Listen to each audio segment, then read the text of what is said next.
Well, tonight, the White House continues to have confidence in the Trump administration and his national security team as more questions surface about using text messages to talk about military strikes in Yemen. A magazine editor was mistakenly included in a text thread. Political reporter Marianne Ahern joins us now with where the investigation stands today. Marianne. Marianne, the president's top security leaders back on Capitol Hill today, appearing before the House Intelligence Committee. Now that those texts are published, the questions from Democrats even more intense. Director of National Security Tulsi Gabbard says using the Signal app, which offers encryption but is available to consumers and therefore can be hacked, was a mistake. But she also adds, the conversation was candid and sensitive.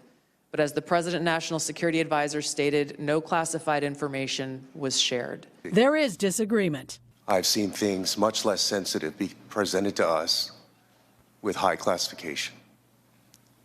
And to say that it isn't is a lie to the country.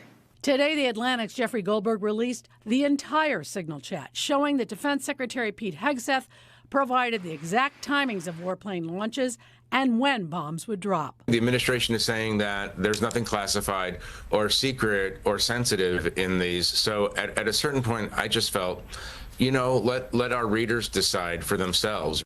On Capitol Hill today, Congressman Raja Krishnamurthy referenced the texts. Secretary Hegseth has disclosed military plans as well as classified information. He needs to resign immediately. Hegseth in Hawaii responded but did not take questions. My job, as it said atop of that, everybody's seen it now, team update, is to provide updates in real time. General updates in real time, keep everybody informed. That's what I did.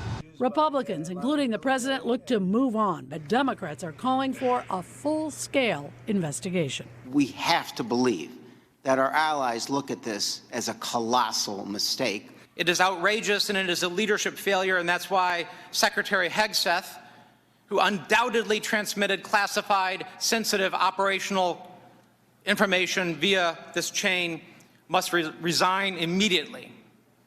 There can be no fixes. There can be no corrections until there is accountability. The Pentagon had warned using the Signal app was a target of hackers. The warnings issued 3 days after the Yemen attacks. The White House press secretary, however, would not rule out firings over this controversy. Alex? All right, Marianne, thank you. We're going to stay on top of this throughout the week. There's something every day. We appreciate it.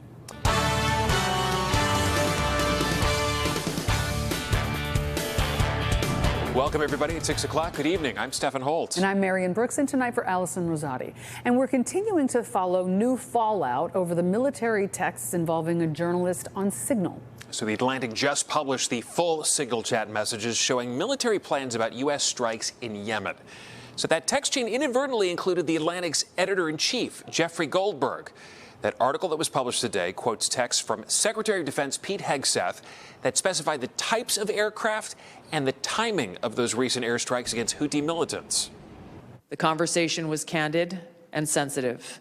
But as the President National Security Advisor stated, no classified information was shared.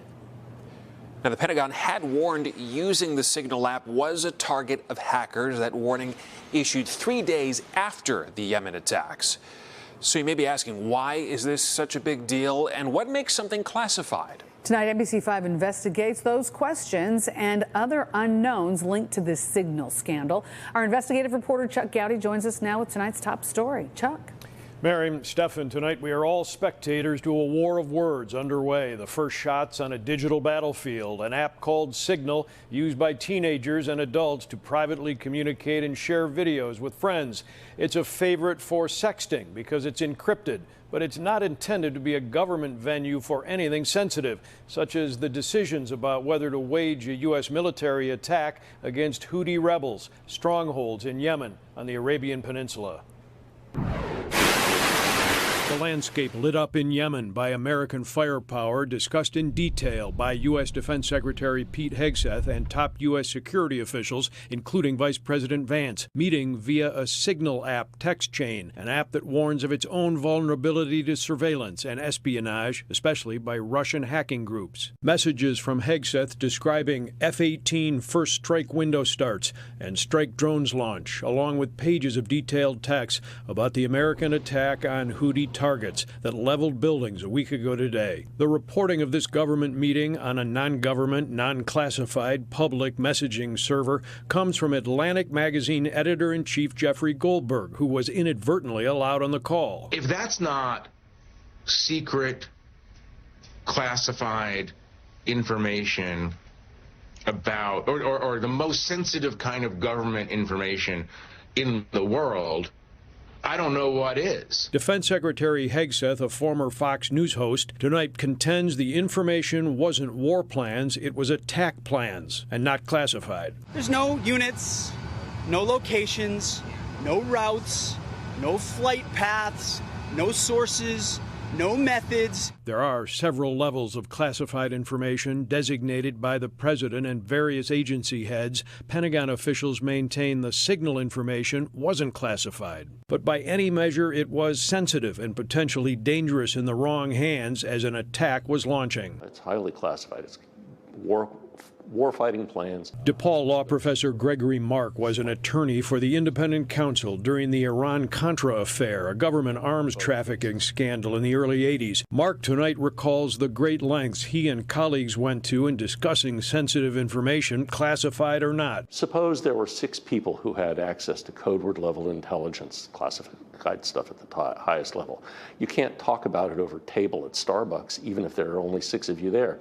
And if one of your buddies walks up, you certainly can't keep talking about it. The use of a non-secure messaging platform to discuss an impending U.S. military attack does send a terrible message, according to Mark, to all the men and women who serve and follow regulations.